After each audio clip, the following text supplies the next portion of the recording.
Bonjour, mon nom est Stéphanie Léonard. Je suis psychologue spécialisée dans le traitement des troubles alimentaires et des enjeux d'image corporelle.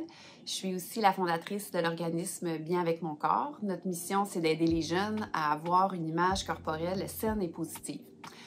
Un sujet qui revient beaucoup à ce moment-ci de l'année, c'est comment aider notre ado avec les défis corporels associés à la période estivale.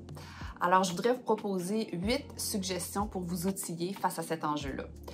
La première chose, je pense, c'est normaliser. Normaliser ce phénomène-là de pression qu'on ressent tous et toutes, que ce soit adultes ou jeunes, au fait de dévoiler des parties de notre corps quand l'été arrive avec des vêtements comme des camisoles, des shorts, des maillots de bain.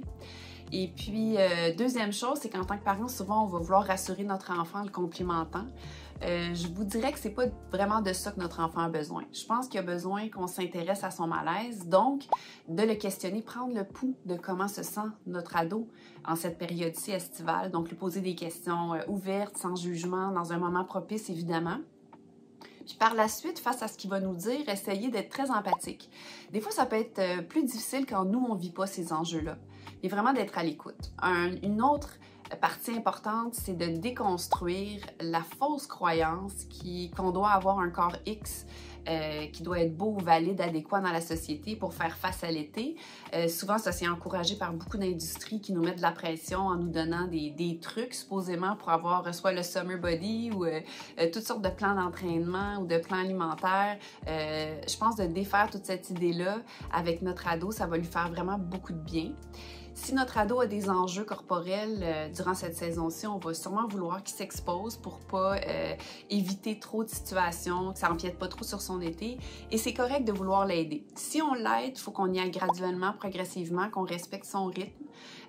Mais il faut aussi être dans la compassion, c'est-à-dire comprendre que peut-être il y aura des situations ou des moments qui seront pas les bons pour notre ado et que ça peut être une situation où il va soit porter des vêtements qui vont ou la couvrir plus ou même tout simplement éviter une activité. C'est cet équilibre-là entre encourager notre ado à s'exposer et être dans la compassion, je pense qu'il va aider le plus.